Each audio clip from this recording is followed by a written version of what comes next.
Hi, friends at Wilshire Avenue Community Church. So sad that we can't be together this year like we've been in years past. Always love serving you and your church and being there and having a wonderful time of ministry.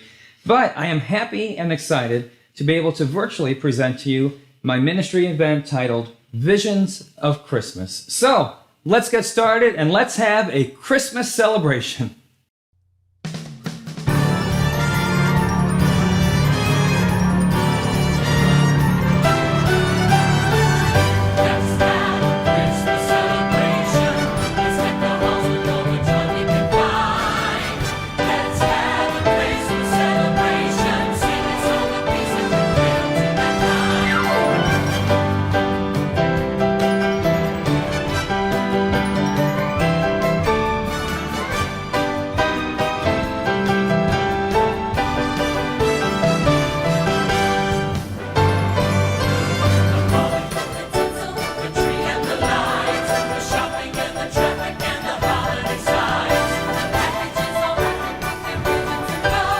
And don't forget, we need to tangle new Zsolt.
Christmas wouldn't be complete without this next one. It's the most wonderful time of the year. We often hear Andy Williams singing it at the mall or other places, and when I was in Branson, I actually met him one time. He was at the Moon River Theater, where he also had a dinner section, a restaurant there. And so I hope you enjoy this one. It's the most wonderful time of the year.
Now, this next one takes us back to the 1940s and World War II, and it's really a wartime Christmas song. And I'll Be Home for Christmas has an interesting story. I'd love to share this with you. In 1943, the world was at war, and many thousands of American men and women in the service would be spending Christmas far from home, as many will be doing this Christmas season as well. This lovely and tender ballad recorded by Bing Crosby acted as a special gift to them and their families. Once the Allies landed in Normandy in June of 1944 and pushed their way through France and much of Hitler's Europa, they were knocking on Germany's door by early December 1944. I'll Be Home for Christmas was on the lips of GIs and civilians back home alike. It was the #1 seasonal hit for the second straight year. Everyone, well, almost everyone, felt that the war would be over soon and that the troops truly would be home for Christmas. Home for Christmas? Maybe, just maybe, it would be over by Christmas. That feeling or wish was widely held by U.S. troops not only in the 1940s, but is still held in the hearts of many active members of our military today, as well as their families who long only to have them home for Christmas. I'll be home for Christmas.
In 2017 and 2019, I had the opportunity to go to Israel, and never forget these trips. It's overwhelming the first time. Second time you go, you dig deeper in what you remember from the first trip. I co-hosted it with my good friend Bill Cohen, music minister in Georgia, and we had a great group of about 30 people each time, and we walked where Jesus walked, saw where he was born, and I had an opportunity to do a ministry event at First Baptist Church of Bethlehem. Now let me tell you, when I was 6 years old, I remember playing with one finger, O Little Town of Bethlehem, and I never thought, ever thought that one day I would actually be sitting in a church in Bethlehem, in Israel, playing O Little Town of Bethlehem. I thank God for that experience and all the things I learned while over there. I hope you enjoyed this medley. It also has a way in a manger, and let's focus on that moment in time of Christ's birth.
You know, there's a lot of rich heritage in our Christmas carols from how they were written, but mainly if you read all 4 or 5 stanzas, you will know the Christmas message and the gospel message.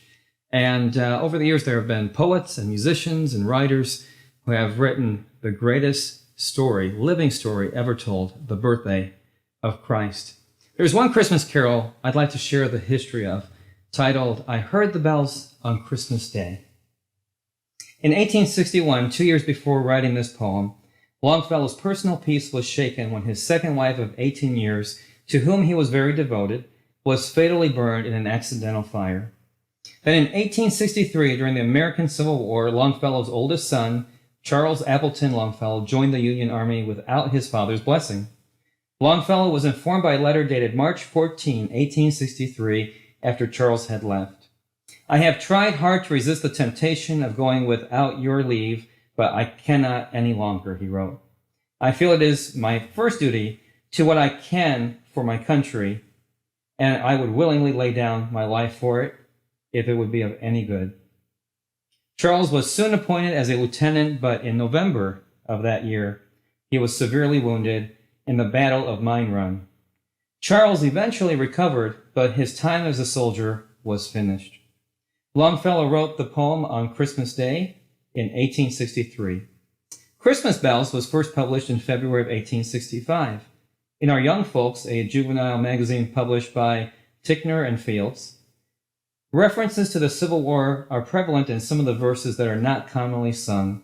The refrain, peace on earth, goodwill to men, is a reference to the King James Version of Luke 2:14. And here are the lyrics. I heard the bells on Christmas Day, their old familiar carols play, and wild and sweet the words repeat of peace on earth, goodwill to men.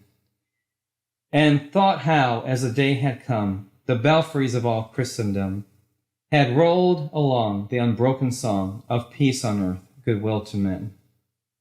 Till ringing, singing on its way, the world revolved from night to day, a voice, a chime, a chant sublime of peace on earth, goodwill to men. Then from each blank, accursed mouth, the cannon thundered in the south, and with the sound the carols drowned of peace on earth, goodwill to men. It was as if an earthquake rent my heartstones of a continent, and made forlorn the households born of peace on earth, goodwill to men. Now this next verse sounds like it could have been written in 2020. And in despair I bowed my head. There is no peace on earth, I said. For hate is strong and mocks the song of peace on earth, goodwill to men. Then pealed the bells more loud and deep. God is not dead, nor doth he sleep. The wrong shall fail, the right prevail, with peace on earth, goodwill to men. So powerful. All of our Christmas carols have such history like this. This next one I'm about to play, Silent Night, has a similar story and history behind it in its own way. And what I'd like you to do is take this time. It's a very quiet arrangement I wrote. And just take time to be with God in prayer.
This next one, Mary, did you know?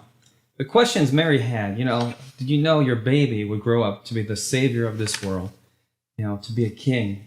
And I can't imagine Mary's journey and all the thoughts that she had. And she had moments of suffering, and we all have those times, not an issue of if, but when. And the gospel singer Wintley Phipps sums up suffering this way. I thought I'd share it with you. This has been a hard year for so many, and I pray that this is a little bit of encouragement to you. It is in the quiet crucible of your personal private sufferings that your noblest dreams are born, and God's greatest gifts are given in compensation for what you've been through. I pray that that quote ministers to you tonight.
One of the great joys this time of year is all of us joining in and singing Christmas carols, right?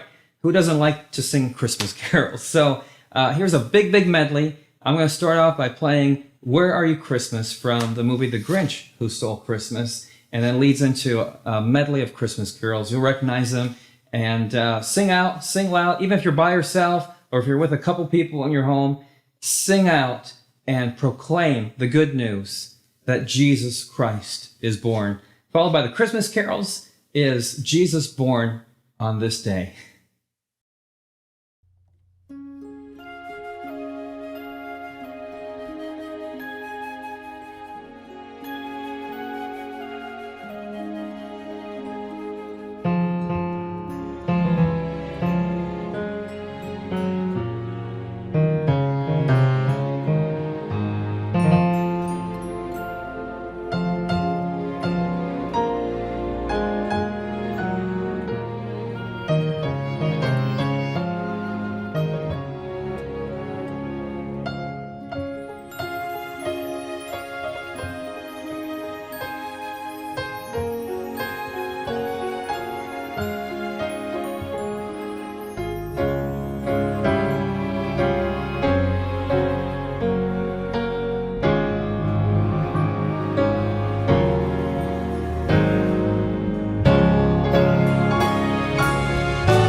He was born in an obscure village, the child of a peasant woman. He grew up in another obscure village, where he worked in a carpenter shop until he was 30. He never wrote a book, he never held an office, he never went to college, he never visited a big city. He never traveled more than 200 miles from the place where he was born. He did none of the things usually associated with greatness. He had no credentials but himself. He was only 33. His friends ran away. One of them denied him. He was turned over to his enemies and went through the mockery of a trial. He was nailed to a cross between two thieves. While dying, his executioners gambled for his clothing, the only property he had on earth. When he was dead, he was laid in a borrowed grave through the pity of a friend. Over 19 centuries have come and gone, and today Jesus is the central figure of the human race and the leader of mankind's progress. All the armies that have ever marched, all the navies that have ever sailed, all the parliaments that have ever sat, all the kings that have ever reigned put together have not affected the life of mankind on earth as powerfully as that one solitary life. You know, it was a holy night. In Hebrew, the word holy is kadosh, and it literally means something cut out, separate, set aside. That was the night Jesus was born. It was a night like no other that the world had ever seen or would ever experience again. As I said, it was a cut out, separate night, dedicated to the birthday of our Savior. O holy night.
Thank you for watching, for listening, for joining in with Visions of Christmas. I was so excited to put it together. I'd like to wish you and your family and your friends and your loved ones a very, very Merry Christmas. Jesus is the answer for our world today. And I want to leave you with this from He is Our Hope. Here are the lyrics. He is our hope, our touch of heaven. He is the place that we can go to start again. A time for hope, a time for Christmas. This moment now could be the time where life begins. A time for Christmas. Merry Christmas. God bless you.